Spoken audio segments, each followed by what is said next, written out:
For storytelling, a point is tell the story that your audience can actually relate to with the pain and the stage that they're in right now. And you can usually tell like who a creator is trying to get as his audience by the stories he tells. Now you can still tell a story, for example, if I tell a story from childhood, doesn't mean that I'm trying to like get children to watch my videos, but it's still because it's relatable to you. So if I tell a story from childhood, oh, I used to play, this computer game on the old like box computer with the monitor and the pull-out keyboard. It's like, I'm talking about childhood, but it's like pretty much most of the guys here would relate to that, right? Like playing the computer games literally 15 years ago.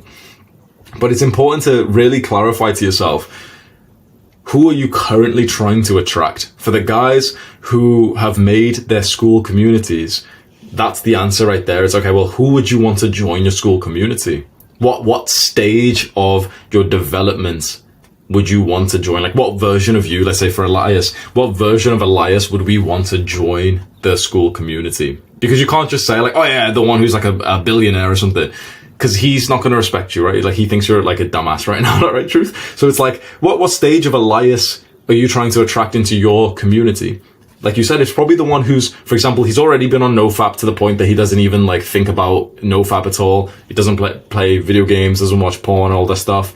But the problem he's currently having is that he's going to the gym. Maybe he's training a little bit too hard. Maybe he's going to the gym, but now he's went on the other side of the bell curve where he's weighing each individual gram of rice and he's starting to like lose love with his life. And, he's getting so autistically detailed that he's actually losing some progress. So it's very important that you clarify who you're trying to attract, in what exact position of life they're in, and speak to them. Think about what stories they'd find interesting. So, for example, like my channel saw the biggest rise when I was totally honest, and I realized that like the younger Hamza version I was trying to help, who I could help the most, was the one who was obsessed with girls. And so when I started to make more videos on girls, those perform like crazy. When I tell a story on me either getting a girl or not getting a girl or getting ignored or not getting ignored or any of these things, those videos performed hugely. Because I was finally speaking to the version of me that counts. And I'll tell you a quick story. Very recently, for the last like few months, I've stopped doing that. I got almost like bullied. Like I'm not a victim or anything, but I'm not a pussy, but like almost like bullied out of doing this practice of like really speaking to my younger self. My younger self only cared about pussy. He was only going to click on a dating video. When I made dating videos, they were getting so many views. The channel was going like crazy. But I kept on seeing comments of people saying like, oh no, oh, dating's not important, guys. just be a Sigma male grinder and just focus on other things.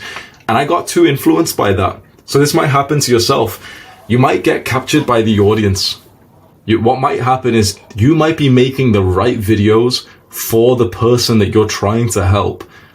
But there'll be some people who don't exactly fit completely into like your target audience, who will be watching, who will be subscribed, and they'll kind of like reinforce, or kind of like they'll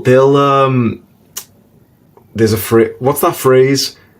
Sand or shave. Do you know when you get sandpaper and you kind of like do it till it like kind of reshapes itself? Scrub. No. There's a real, like, it's like a design shape.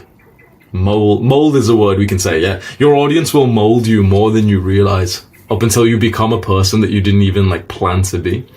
And if you're doing YouTube to make a brilliant impact, to have some creative outlet that you enjoy, and to make a lot of money doing it, you really don't want this to happen. What you want to happen is that you stay protected from the comments and the influence of these people, because you're just trying to help your younger self.